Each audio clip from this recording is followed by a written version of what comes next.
Good morning, Lucas. Good morning. No, thanks for joining us, and I will let you introduce yourself, but also, can you give us a brief rundown of what's led you to be sitting here talking to me today? Sure, yeah, my name's Lucas Daglish. I'm the Sustainability Manager at the British Meat Processors Association. I've been in the role for about a year and a half, and my journey to my current position, I came through a procurement role, primary agriculture procurement role at Whitbread, which I was there for 24 years, where I looked after my primary responsibilities would be pork and lamb, and also managing a team of buyers.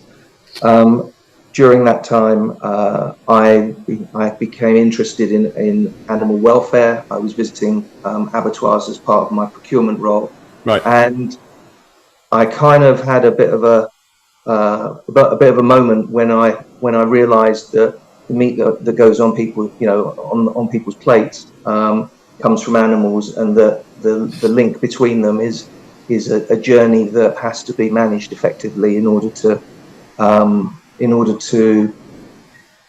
reassure the consumer that all of the responsible steps are in place to care for livestock to make sure they have a meaningful life. Yeah. That role led me to study food policy at City University, where I got a master's degree, and then I moved to the British Meat Processors Association with my experience and my education, because it felt like it was a good fit for the team, and they were looking to support the BMPA members with animal welfare, with sustainability, which previously the role didn't exist. Right, interesting. You must have really. I can imagine doing a 3-year degree when you're a proper grown up with a career and job. It's a very serious undertaking. You must have been incredibly passionate and really wanted to kind of get that behind you. Incredible. Absolutely, yeah. It was I didn't quite realise what I got myself into, and very quickly realised that I'd bitten off more than I could chew. However, I have a very understanding wife who just left me to get on with things. But yeah, working full time and studying, and all of the reading that was involved in the syllabus, sometimes was pretty overwhelming, and a constant stream of assignments that had very hard deadlines, and yeah, it was a significant challenge. I can imagine, and as you know, as passionate you are about the subject, I can imagine a lot of the reading was on the drier side at times, or some of it was, some of it wasn't. There were some really interesting books. And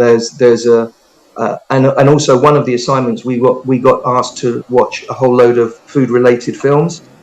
So we got given a list of films to watch. So Ratatouille was one of them. C.L.E.A.R was another. There were some really interesting films. There was one about, I can't remember.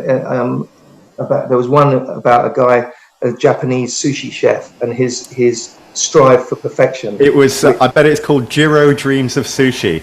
That's the one. Yeah, set in the in the subway station in Japan. Yeah. What a wonderful film, isn't it? So the syllabus was massively diverse. Reading books about food in politics, food used as a weapon of war.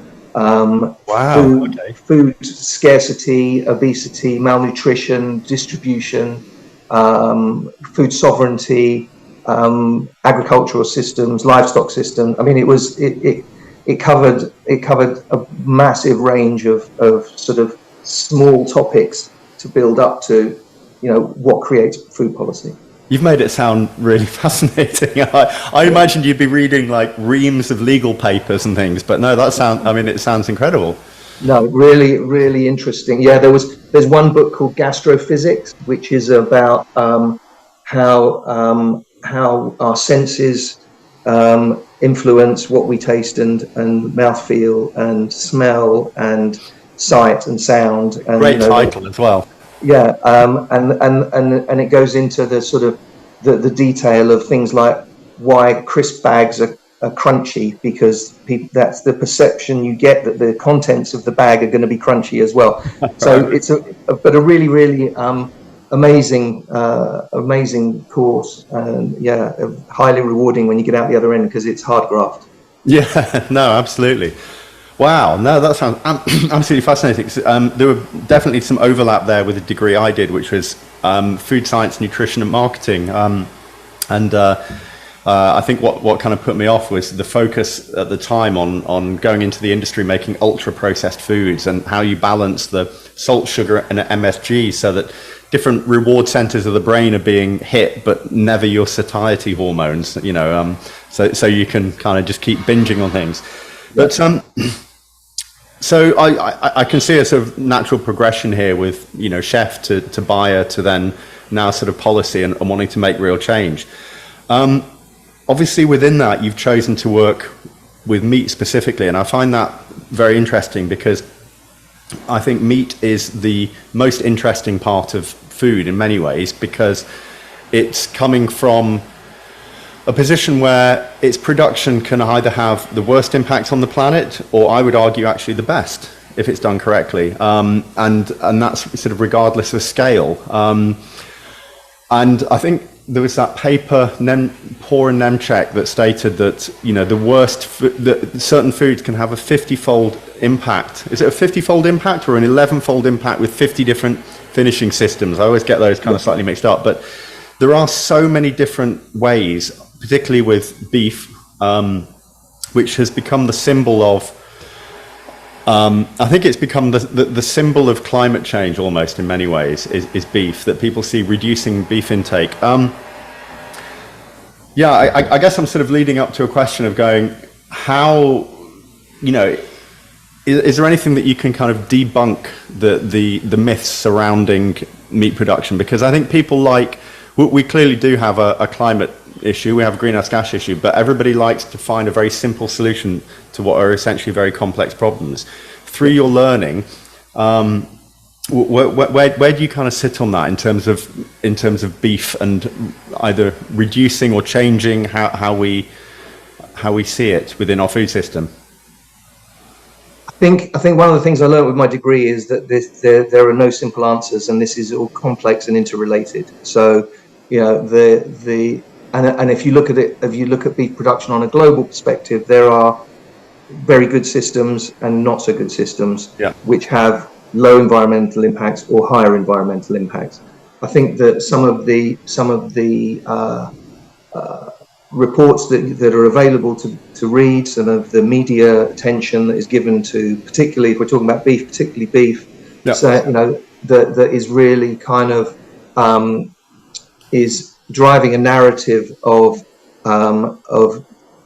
environmental destruction in a sector that actually doesn't deserve some of the criticism that it receives.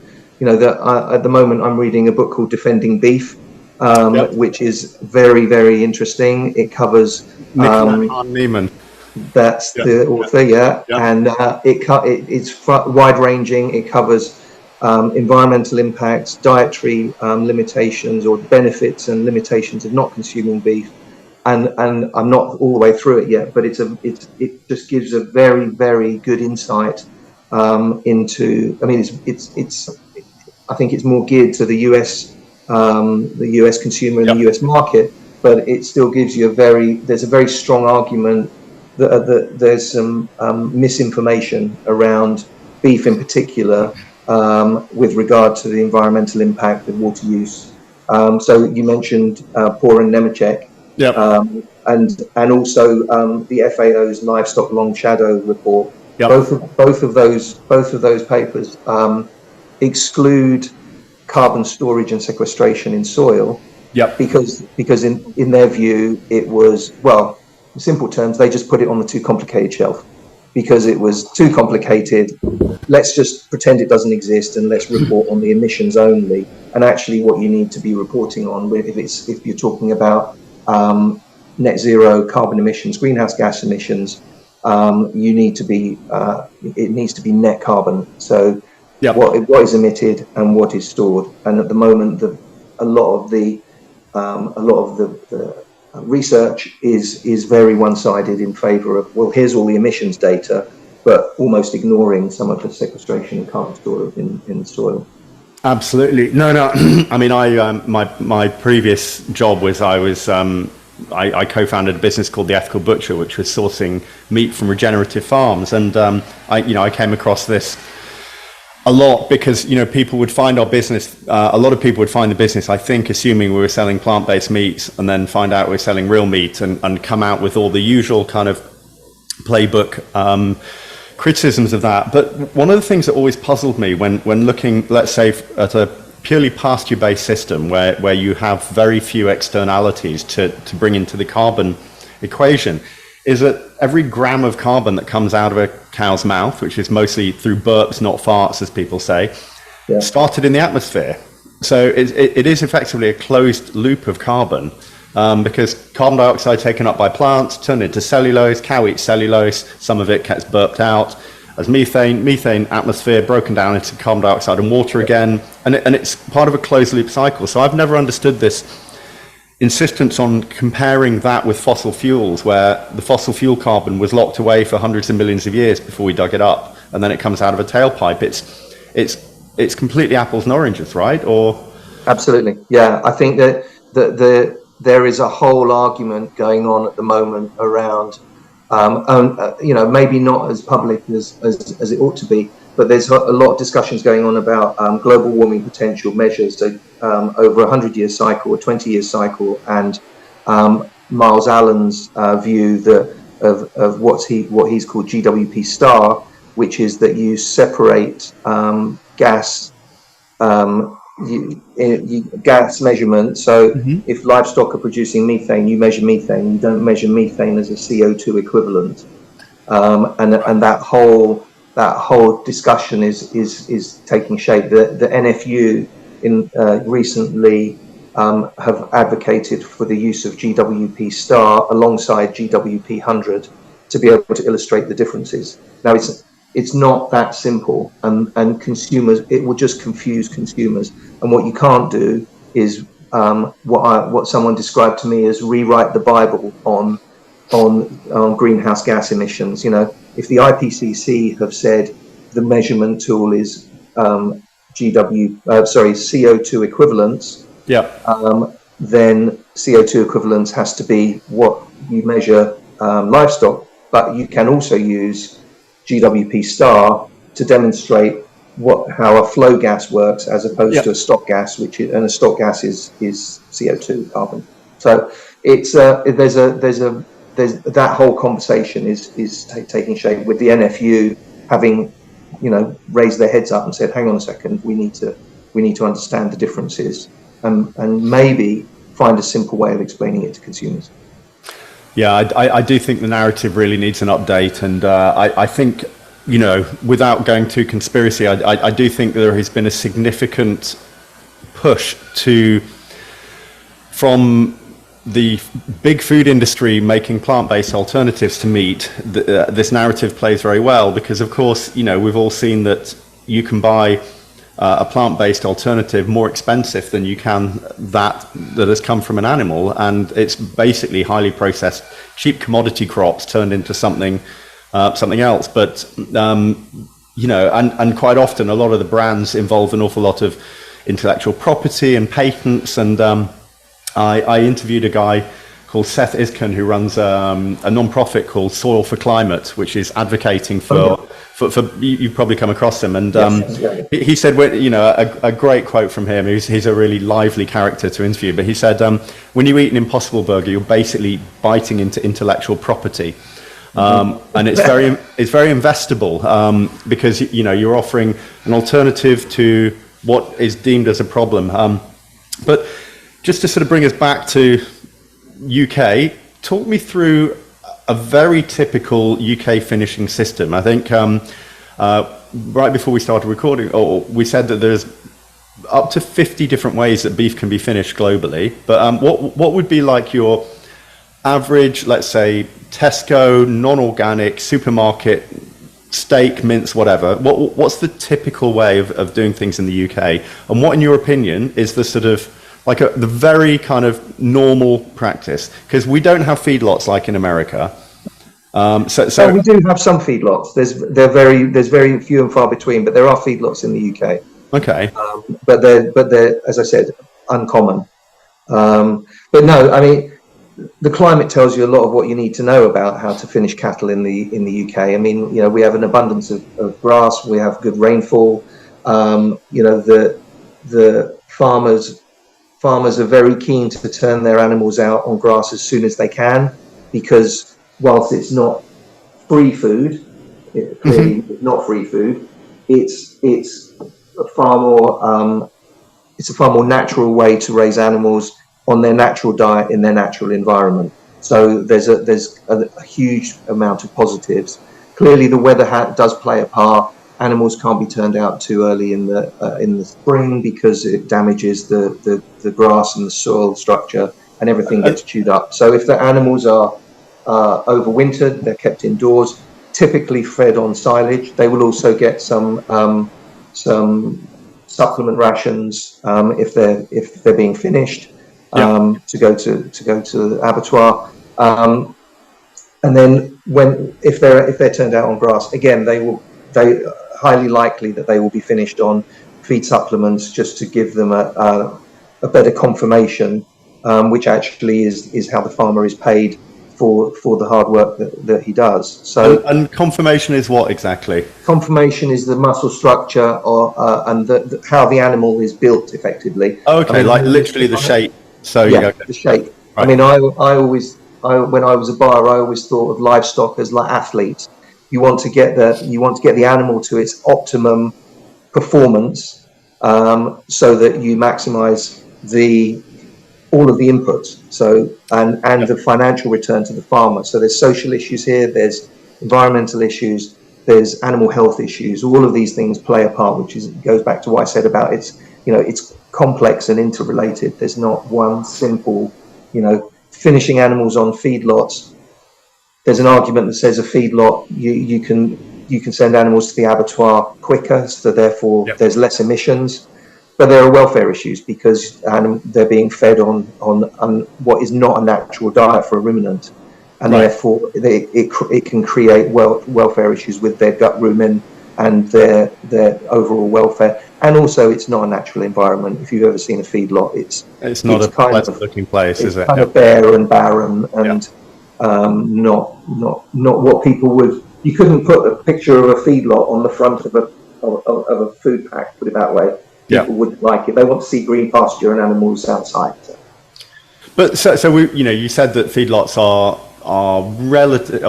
pretty uncommon in the UK because we have grass. But when I'd just like to dig into that sort of aspect of the finishing a bit more. You say they're given a ration. Now that ration is going to be grain based. Not always. It can be. It can be spent hops from a brewery. It can be orange peels.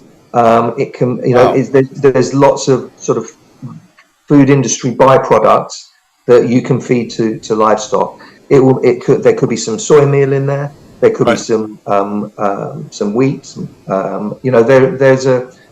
There's a mix. There'll be malt, molasses, sugars, all those kind of, it's basically a kind of like a vitamin fix and a nutritional high protein kind of to get them to bulk up quickly, to bulk them out. Absolutely.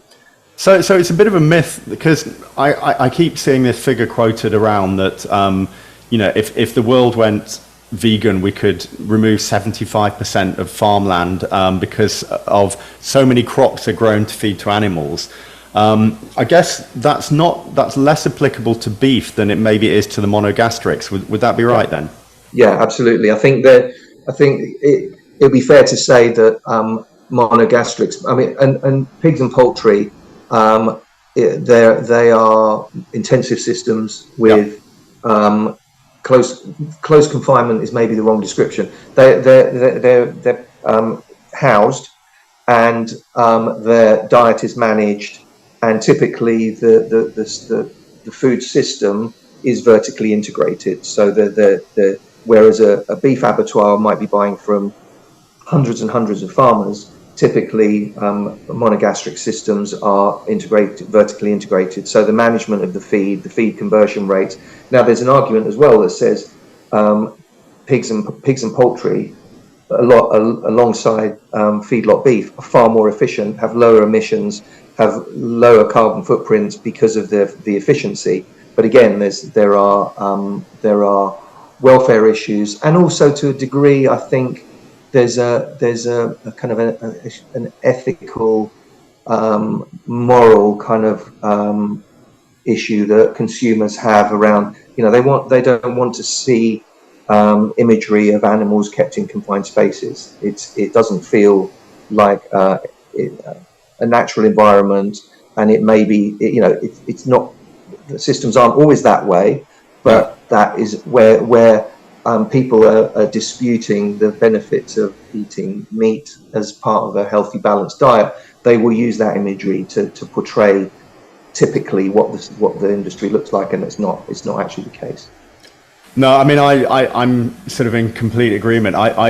If ever I'm asked to advise people as to what I think is the most ethical meat to eat in the UK, I'd say, well, it's probably lamb, followed by beef, and then the other two are well, probably it's venison, followed by lamb, followed by beef. In terms of, have the animals had a natural life that is close to, as close to their natural life as possible?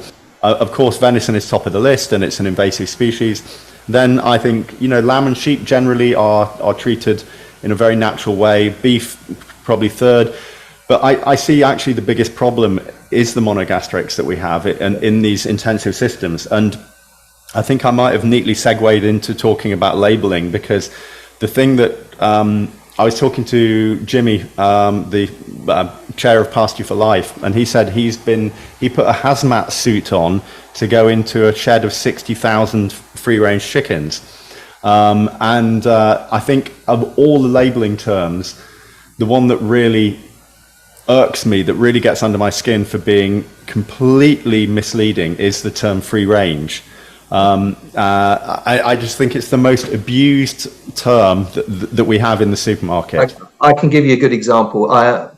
In my role, in my previous role, very early on, I was sent to the RSPCA in Horsham to talk to them about free range laying hens.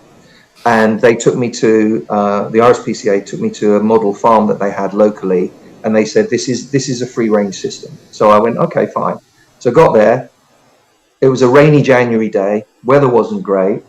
All the sheds were in the field. All the pop holes were open. The pop holes allowed the birds to go in and out, and there were no birds outside.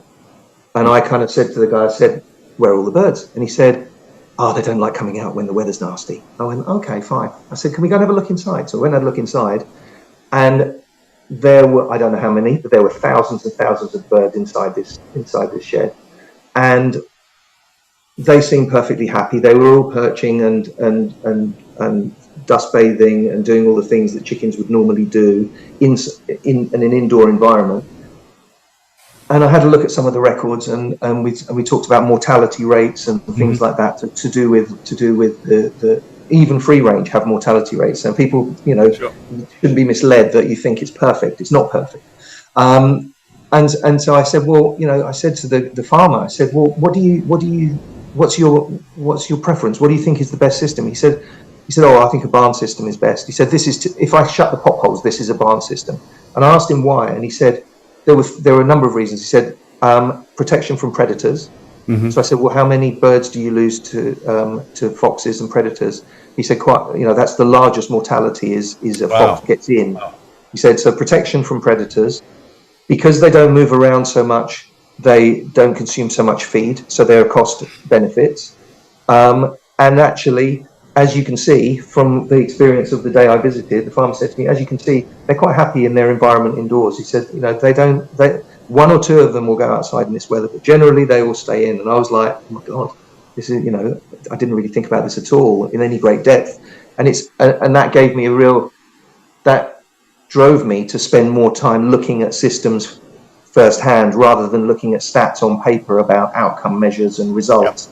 Yep. You have to be hands-on, and you have to go and look, and that was what that was my first experience of free range is the best. But actually, when you're on the ground looking at it and speaking to the people who run those farms, not always the case.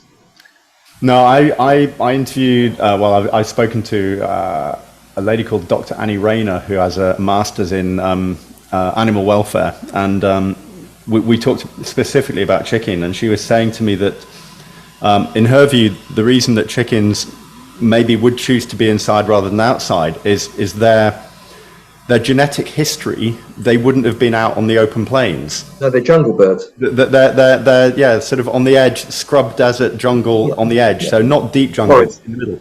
So she was saying they would probably suffer from agoraphobia in a big wide open field. Is that they have that sense of no protection, and they probably wouldn't like it very much. However, if you give them the correct environment to live in, which would be like maybe a silvopasture system or something, they will do very, very well. And I think for me, I had a bit of a light bulb moment. I went to visit a regenerative chicken farmer that was doing pasture raised chickens in the Joel Stallaton style, where the sheds were it was like a polytunnel basically. It was a polytunnel on skis, which could be moved with a quad bike. And it had, I think, 600 birds in each one, and they were big, they were huge, like sort of 800 square feet, 1,000 square feet, or whatever. And it was moved every single day onto a fresh bit of pasture, and I witnessed it being moved, and it was being moved onto grass that was maybe a foot high by the time it got in, and they went crazy. They were eating bugs, they were eating the grass. They received some ration to go with it. But what was remarkable was seeing the rest of the field where this thing had been dragged. There was a yellow patch where they'd been the day before, and a slightly less yellow patch. And you go back a few patches, and suddenly the grass is taller than the surrounding grass because of the nutrition, the manure that they've added.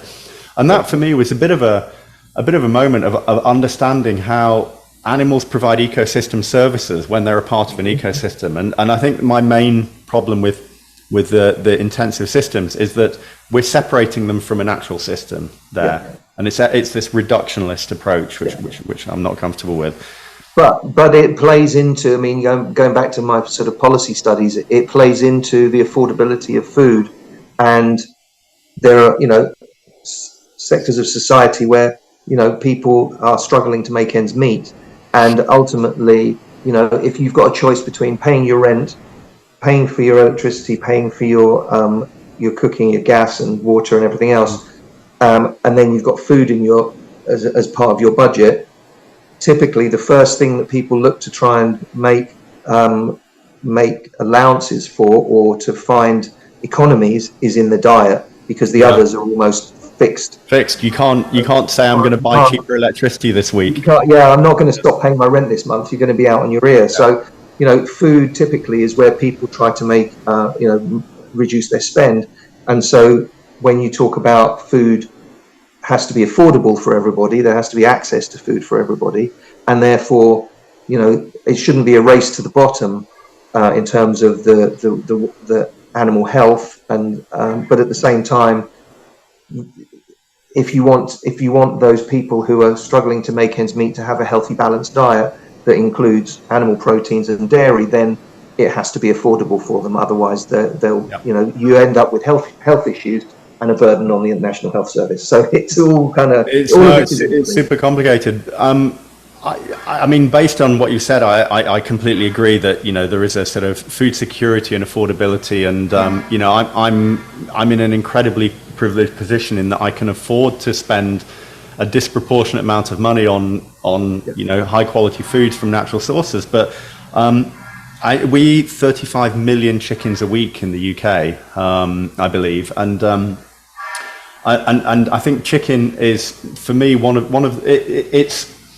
it's the biggest consumed protein, I believe, in the UK. I think it's between 1990 and 2020, I believe Rothamsted did some research, and all livestock numbers have declined over that period, with the exception of poultry, which has grown. So that tells you people wouldn't be rearing birds if people weren't eating them. So yeah. so yes, poultry is in massive growth, but actually a lot of the other animal livestock species numbers are in decline, which indicates, unless it's being supplemented with imports, which we kind of know it's not that much, is clearly consumption is in slow decline as well. Yeah, that's reminded me of a graph that I saw where it was declining cattle numbers in globally, declining cattle numbers between 1970 and 2020. Yet the methane levels were going up, and it's like, hang on, these two graphs don't match up. There's something else is going on here. No, exactly. But back to chicken. And I think back to pork. The terms that are used to describe them, I've always been, we've talked a little bit about free range, and I would argue that your description of free range and, my description of free range is not probably what the public shopper thinks when they're going to either buy chickens or eggs or even probably a pork sausage, that their thought of what free range. Whose responsibility is that to get that right? What should we be doing about this? And or do you think that the description of free range is good enough? Well, let's just look at pork as an example. So the pig sector, highly integrated. So in some respects, they are able to decide and control how they rear pigs based on consumer demand. There are various terms. Outdoor bred, outdoor reared, organic, free range pork, all of these terms, I'm not sure that the consumer fully understands what they mean. And I think that it's a collective responsibility of industry to be able to make those differences clear to consumers so they know what they're buying into. I mean, you look at the, it's really interesting because you look at the range. I mean, the difference between a canned hot dog sausage and a 98% meat content pure pork sausage, the differences are considerable. In terms of the composition, the methods for production, the nutritional values, the flavor, the appearance. I mean, they're just in all respects completely different. And you could have a 98% meat content pork sausage that is from different systems, and equally on the shelf it looks the same, but what sits behind it is quite different. And so I think there's a responsibility for industry, end to end, from farmers all the way through to retailers, to try and find a way of providing that information in a easily understood way. I think that the challenge is that some consumers don't want to know the details. They don't want to know about piglet mortality through free farrowing systems or cage-free systems for sows. They don't want to know that the mortality rate jumps by 15% because of the system. Equally, they don't want to know that the sow for 4 weeks of after gestation isn't able to turn around. So there's all of these kind of subtleties within systems that you need to be able to almost have a benchmark that says it meets this standard, therefore that's why we call it this, but without going into the detail of all of those mortality rates and other issues that can be. Those should still be measured, but they don't need to be on a product label, I don't think. But it sounds like what you're describing of like putting the onus on the industry to. I maybe I'm cynical, but I think the current system is serving the industry very well because they're using kind of averaged out data in many cases to describe a system, and that is basically punishing people who are doing well and rewarding people who are at the bottom end of a particular system. Because I don't know. For me, you know, I'm kind of involved in this, but I don't know what, you know, I don't know the intricacies of the Lion Mark Red Tractor RSPCA Assured, and I see it on my eggs in the supermarket, and I see it on pork sausages. I think a far more accurate system would be like, you know, 1 to 5, 1 being low welfare, 5 being high welfare. But that would need, surely that would need to be legislated by government. Otherwise, the industry can't be trusted to self-report. So at the moment, the work that's going on with DEFRA's Food Data Transparency Partnership, to the best of my knowledge, the work that's going on at the moment is IGD have been tasked with making or doing some research and making recommendations to DEFRA, and at the moment they're doing lots of consumer research. They've been consulting with industry to a degree, but not I would argue not necessarily at the right levels. And what they are looking at is a mandatory methodology for measuring, in this case, carbon emissions. Or actually it's environmental labeling, so it's not welfare. I mean, we should possibly park welfare for now, but if we talk about the eco-label program, there seems to be a sort of a carbon footprint tunnel vision, so they're not necessarily spending too much time on, or as much time as they ought to, on biodiversity, water use, eutrophication of water, and all those other environmental impacts, but they're advocating a mandatory methodology which has yet to be defined, and but voluntary labeling. So that it's an interesting kind of, you know, interesting kind of set of requirements. I don't see how that ties together. If you've got mandatory process and voluntary labeling, it just means that the people who are doing the worst won't bother to tell anyone about it. Precisely. And you know, is that I would imagine that over time that the labeling requirement will also become mandatory, but in order to possibly ease the burden, because doing all this work is really expensive. Gathering all the data is an expensive undertaking. You have to do full life cycle assessments, and the challenge with doing a life cycle assessment on a product is if you change any of the inputs, environmental inputs, you have to do it again. So there's discussions going on at the moment around how agile will the updating be of the labels. So if you, going back to our pork sausage, if you do your life cycle analysis on a pork sausage and you find that it's got X amount of CO2 emissions and water use and all the other kind of inputs, and you've done your life cycle analysis, you've got yourself a score, that then relates to the score that goes on the pack. If you then undertake a whole load of work to reduce some of those impacts, at what point is the life cycle assessment reassessed? And at the moment they're saying, well, they might do it every year, every couple of years. So it's not dynamic enough to recognize the improvements that farmers or businesses are making in the environmental impact of a food product. And that's not just meat, that applies to everybody.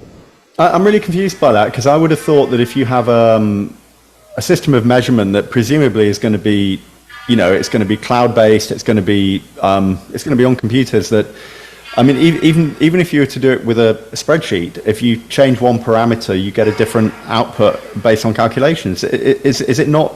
Why is it so much more complicated than that? It's more complicated because the start point is not using primary data, is using secondary data or global averages or proxy data. Because of the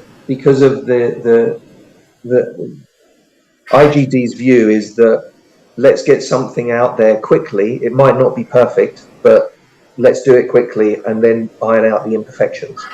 And actually, by doing that, you're then creating additional complexity, because when the primary data comes along and it's available, you can then reconfigure your front of pack label.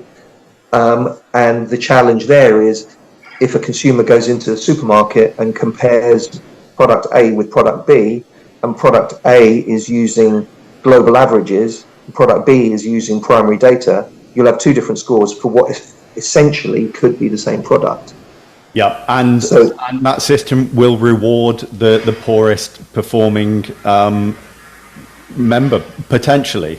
Well, I mean, what you've got to bear in mind is that there's some research, you know, and there's conflicting research, to be fair, that says front of pack labels don't drive, you know, they don't nudge consumers to change behaviour. Yeah, you know, Wow. there's research for and against. I know Leatherhead did some research and they found that it did. And then there's been other research more recently, and there's been reports, I think in Food Navigator amongst others, that said actually, you know, it's not going to significantly change people's decision making. And I think that over time, that decision, the key decision driver has changed because cost is now such a significant factor. Right. So, So people are buying by price rather than people are looking at the price first. They may or may not look at the environmental impact or the nutritional impact or the nutritional benefits or disbenefits. They won't look at. Their key driver is price. I mean, I was on a call recently when somebody who shall remain nameless quoted that, and let me have a look at my notes, but they did say something that I was like, oh my god, that's coming from the person who said it. Price trumps sustainability, which I'm probably, I can imagine that does it in both directions. In for people who just can't afford more sustainable food, and also probably a bit like the bottle of wine assumption that a £20 bottle of wine is better than a £10 bottle of wine. And I think maybe if you're cooking something special for people and you want to impress a bit, you pay more for an ingredient with the assumption that it's been produced better, which may or may not be the case. But I think we need to.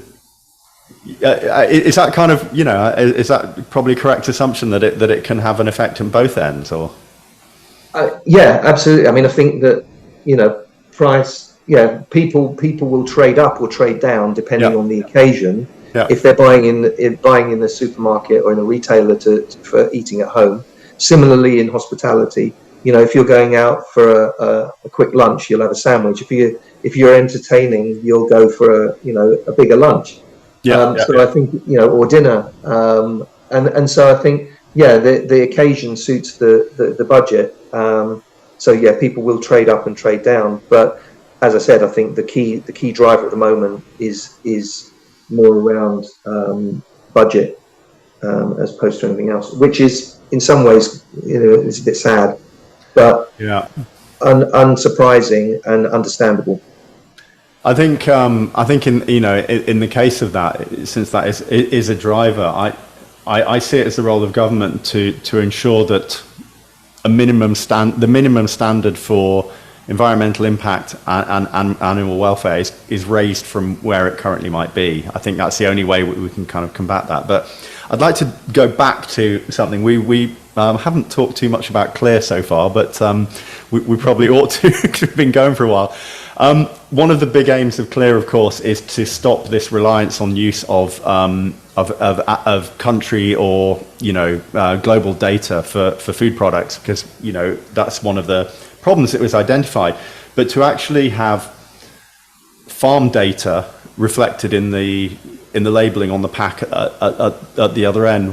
I mean, I know that you've had a catch up with C.L.E.A.R and you're kind of aware of the aims of the organisation, but where do you see the potential? Well, at the moment, the problems, but then also the potential benefits and solutions that could come from gathering farm data. I mean, we talked earlier about sequestration and storage of carbon in soil, and obviously, I met the C.L.E.A.R team at Groundswell, and I'd not been to Groundswell before, but I was not overwhelmed, but I was very surprised at the quantity of businesses who were selling carbon measurement tools. So, and we're talking about carbon emissions tools, so ways of measuring the emissions from livestock, food systems, whatever you want to call it. Because it's not just about livestock; it's also vehicle movements and the like. And also businesses looking at measuring carbon sequestration and storage in soil. Yep. And both of those things are kind of emerging. I compare it to a few years ago, maybe 5 or 6 years ago, when there was a proliferation of plant-based businesses touting their products, and actually there were so many of them that not all of them would ever survive, and the best ones floated to the top, and the poorer ones disappeared. And I've got a funny feeling that we're going through the same cycle with carbon measurement, both emissions and sequestration and storage. And I think there's lots of people out there who are offering solutions, but I think some of them are better than others. But I don't see I don't see any significant barrier to being able to gather the data, other than the incentive for farmers to participate. Right. It's a time and money thing, because I like you, I was at Groundswell, and I was recording interviews, so I didn't get too much walk around time. But there's a bit of technology. There's a guy, I think it's called PEZ, P-E-Z Technologies, and it was a box about like half the size of a shoebox, and you put a soil sample in and a disposable slide. And it heats the soil sample, captures gases onto the disposable slide, which gives you a reading of, I think, a very, very accurate reading of not just carbon, but phosphorus, nitrogen, etc. Lots of different compounds that are in the soil, which are markers of biodiversity within the soil. An incredibly simple system. You put a disposable slide in, hit go on the button, it Bluetooths to your smartphone, loads it up to the cloud, analyzes it, sends it back to you. And that way, it's a relatively simple thing for a farmer to do. And also, the location where you take it can be geotagged. You can use what3 words, so it's within 3 square meters of where you took the last reading. And I think this type of technology, combined with something that every farmer has, hopefully, which is a smartphone, could totally revolutionize farm data collection, and could load it up to a cloud. You get your comparison related to global, national, area, county, whatever, to see how you're doing, improvement over time. And then I think the only difficulty after that is just tracing that product through the entire food chain, so that data stays with it, which is where other difficulties arise. Yeah, absolutely. Yeah, and it's the gathering of data. I think there might be technological solutions over time. I think the incentivization for farmers to participate needs to be thought about, because farmers have to be, a businessman. They have to know agriculture. They have to know about the climate and their environment, and they have to be a vet and all these other things. Animal nutritionist, God knows what else. So there's no way that if you give them something like that unless they can see the benefit, it's simple, and there's an incentive, and possibly financial incentive to do it.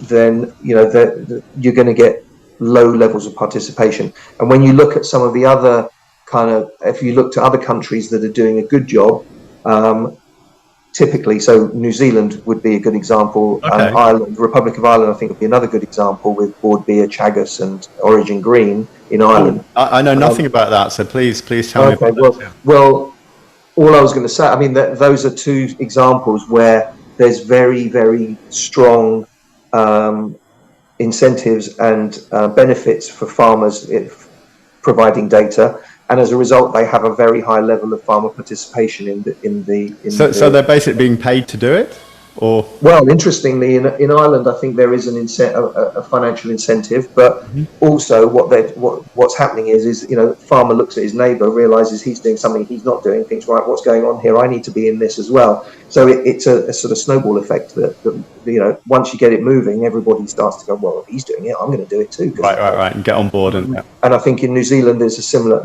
The point I'm making is that all of these kind of programs that are looking at capturing all of that data their success is hinged on participation from farm level and high Yeah. levels of participation at farm level, because No, without that, I mean, you can theoretically, and this is what's going on at the moment, you can just profile primary data. So you can take 5 or 6 regions around the UK, you can take the different species that you want to monitor, and you can do some spot, spot research, measurements. Yeah. spot measurements.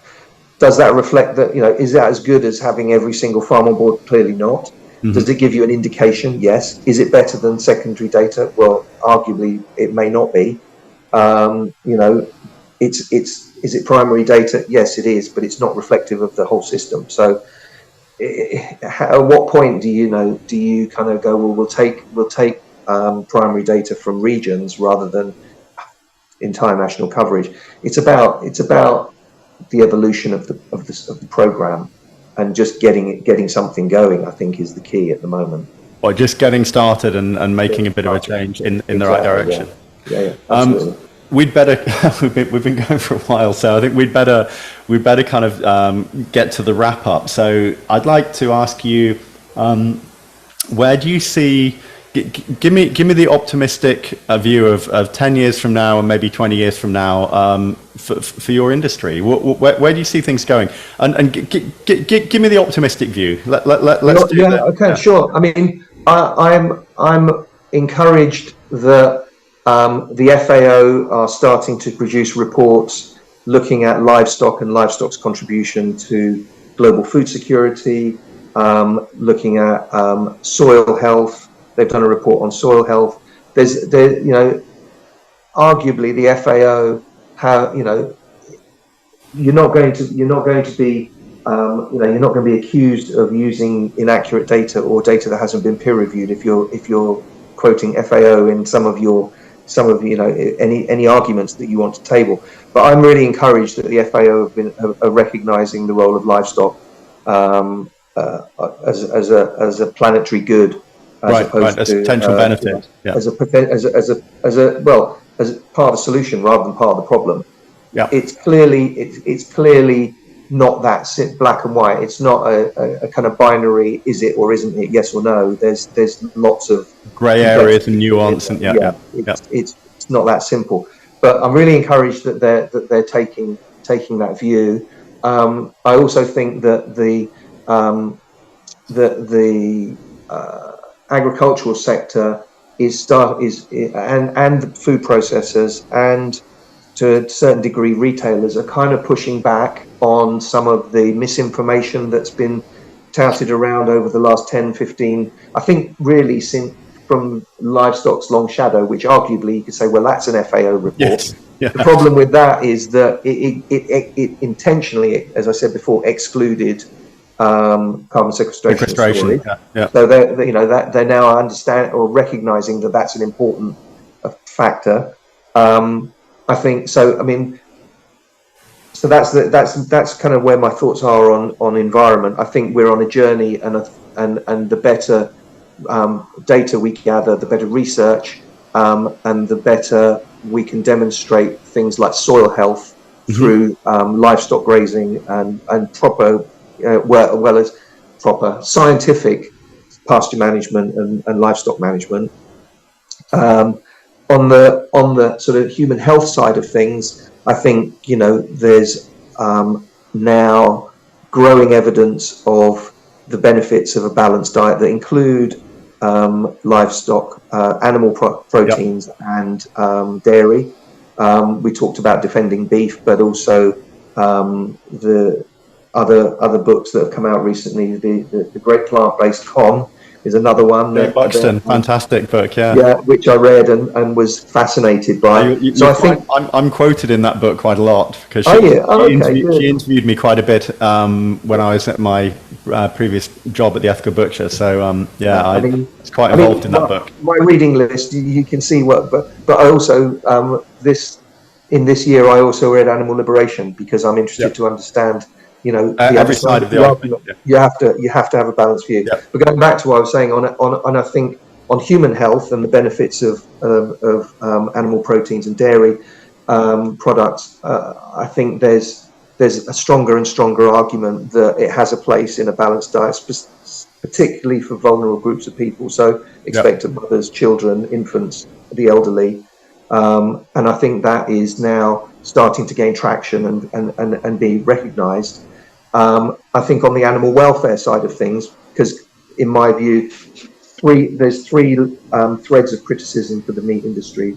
There's animal welfare, environmental, and human health. Yeah. So Like on the animal welfare, triangle. yeah, exactly, and it bounces between them depending on the organisation that wants to raise it. But I think on animal welfare, we have to acknowledge that animals, we're taking animals' lives to put food on the table, but they have they have to have a life worth living.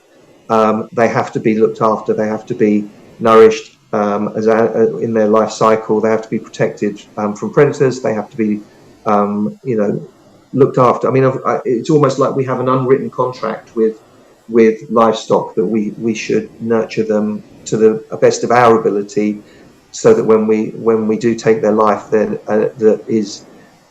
we've done our best for them, but also that there's no waste. That everything that comes from a carcass is consumed, and the respect is given to the animal. So I think there are huge strides in animal welfare, both in the UK and globally, but there are also trade-offs with environmental impact. Yeah, it's really interesting, isn't it? When you start looking at things through a perhaps myopic lens of carbon, we would all just be eating intensively reared chicken and nothing else. Well, if your only measurement is carbon output per kilo of bioavailable protein, then that would be what everybody would eat. But it's of course only a very small part of a much more complex story. So I am optimistic. I think that the three areas that I've highlighted that I think the meat industry are criticised on, I think we are making progress in all three. Could we do more? I think we could always do more, but I think that there has to be a realization that you can't just, it's not an on-off tap. You just can't switch on new systems, and the life cycle of livestock is such that if you want to make changes, it's a 2, 3, 5 year program before you even see any results. So that has to be acknowledged as well. But no, I think I'm very optimistic that the meat industry will continue to provide nutritious food to the population in a way that is sustainable and promotes good health and respects animals. And will continue to improve on those metrics. Yeah, absolutely. Yeah. I think I mean, I didn't tell you, but I was born on a farm. Right. In Dumfries and Galloway, and my grandfather was a beef farmer, and my uncle was a dairy farmer, and I spent quite a lot of time on farms as a youngster growing up. It was. So I'm familiar with what goes on farms, and I think when I mentioned about visiting my first abattoir, there was a link that I had to make between what my childhood experiences on a farm and meat that I cooked as a chef, and that link between the two. Yeah. That was the missing bit. That when I went to an abattoir, I was like, "Oh, hello, hang on a minute." Took myself for a walk around the block, and actually, I thought, well, if I'm interested in animal welfare, why wouldn't I be the right person to push my employer to raise their standards? Because I had that whole end-to-end picture in my head, and realized that actually there were trade-offs but benefits as well. But yeah. No, I wish we had more time, because I'd love to pick your brain about the demise of the small abattoir and the idea of mobile abattoirs, and I went go down the whole Temple Grandin route and talk about that. Sustainable Food Trust. I went to their event at Firth Farm last year, and they had a mobile abattoir, and I can see the benefits in some respects, but government I think they like to control where abattoirs are and what they're doing, and it might involve a lot of red tape, which has created the demise of the small abattoir, because small abattoirs are just going, "There's too much. I can't do this anymore." Yeah. They're asking, I have to have a vet on site when reach a certain threshold of animals killed, etc. So yeah, and Temple Grandin, I've very interesting. She's a quite an amusing lady, but clearly very gifted. Yeah. But it's such a hard one. I mean, that whole kind of end of life. I visited a abattoir called Pickstock, which I'm sure you. I know Pickstock in Telford. In Telford, and it was really fascinating to see how that had been designed around Temple Grandin's principles. And even though it's a very big facility, it was incredibly efficient. I think it was running carbon neutral because they were collecting. They've got biodigester. The biodigester, and yeah. So they put all of the rumen from the animals and all of the bedding from the lairage goes into the biodigester. Yeah. To run the. I went around the site when they had just fired up their biodigester and they were just starting to work out how much power it was generating for them. But on an animal welfare front as well, I think the way that the animals were circulated through, because I think there's a real misconception that animals are hung up by their back feet and they just have their throat cut and they're in terrible fear and pain and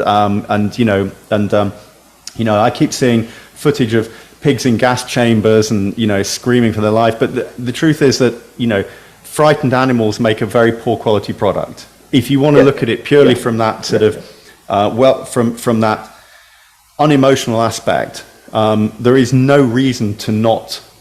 That was how I gained traction with Whitbread on animal welfare, because basically I looked at some of the abattoirs and thought, actually, I'm going to talk to these guys and see what they're doing. They don't look like they're doing a very good job. And I said, how many animals are not fit for human consumption because of poor welfare? And they said, 10%. I said, so you're running at 90%.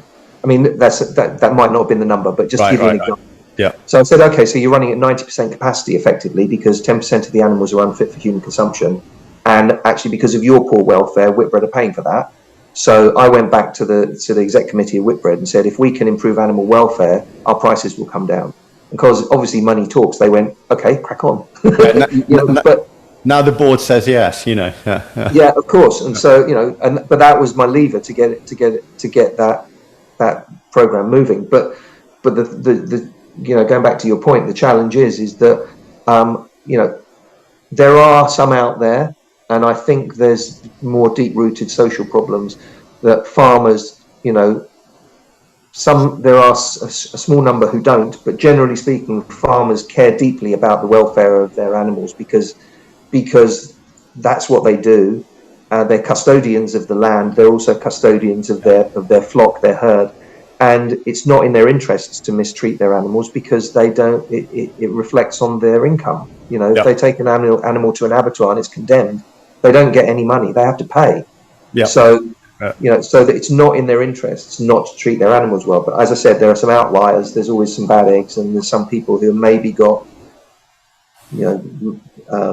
social issues, or problems, with they just can't cope with the burden of maybe losing money or something through their business. But and equally, you go to abattoirs, and it's in their interests to look after the animals as best as they can. And again, there are some that don't do that, and those are the kind of those are the kind of bits of the food system that need to be closely monitored. And that's why they've got CCTV in all of the abattoirs now, in the lairages and in the race and in the stun box, to control and to manage that. And it's interesting that those CCTV systems not only are there to monitor the employees, but it's also there as a protection mechanism for the abattoir. So they can, if they do get challenged, they can go accountability. Come and have a look at our footage. We can show you how we look after our animals, and this is how we do it. And they have to keep the footage for a certain period of time to be, and so it's a protection mechanism. So it should only be seen as a good thing. But yeah, we could talk about all this kind of stuff for quite a while. All day. So yeah, but we had probably better wrap up because we've been going for over an hour now. But sure. I've got an 11 o'clock, so I've got another 10 minutes. So. Okay, I need to wrap it up. But Lucas, thank you so much. I think we will probably. I'm sure we'll talk again because I think the aims of your organisation and C.L.E.A.R are very, very intertwined in so many ways. And I think, of course, meat is a very evocative and provocative issue, and it seems to be at the forefront of whenever we talk about environmental impact and welfare. Meat is the most important discussion we can have there. But thank you for your time today. No, it's an absolute pleasure. I've enjoyed speaking to you. And yeah, and if you want to have another conversation, by all means, I'd be more than happy. Thank you.